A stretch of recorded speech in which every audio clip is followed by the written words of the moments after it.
Cantonment থেকে আওয়ামী লীগ পুনর্বাসনের পরিকল্পনা চলছে অভিযোগ হাসনাত আব্দুল্লাহর। দেশের রাজনীতিতে আওয়ামী লীগকে ফেরানোর পরিকল্পনা চলছে বলে দাবি করেছেন এনসিপির দক্ষিণাঞ্চলের সংগঠক হাসনাত আব্দুল্লাহ। তার দাবি, আওয়ামী লীগকে নির্বাচনে ফেরাতে আসন ভাগের প্রস্তাব দেয়া হয় তাকে।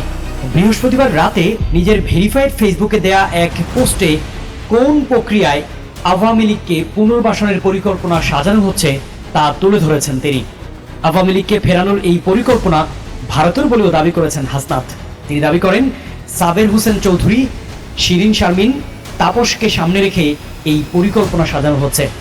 আসন সমঝোতার মাধ্যমে একটি পক্ষ আওয়ামী লীগ পুনর্বাসন পরিকল্পনা মেনে নেওয়ার প্রস্তাব দিয়েছিলেন জানিয়ে হাসনাত বলেন, আমাদের বলা হয় ইতিমধ্যে একাধিক রাজনৈতিক দলকেও এই প্রস্তাব দেওয়া হয়েছে, তারা এই শর্ত সাপেক্ষে আওয়ামী লীগ পুনর্বাসনে রাজি হয়েছে।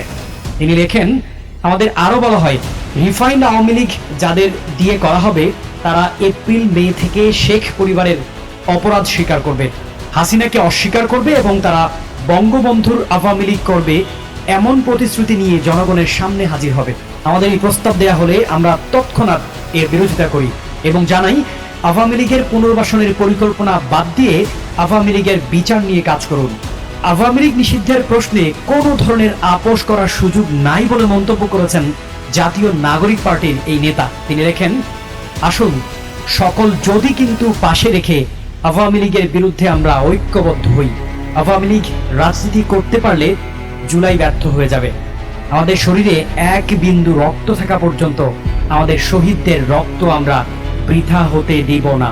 5 আগস্টের পরের বাংলাদেশে আওয়ামী লীগের কামব্যাকের আর কোনো সুযোগ নাই, বরং আওয়ামী লীগকে অবশ্যই নিষিদ্ধ হতেই হবে।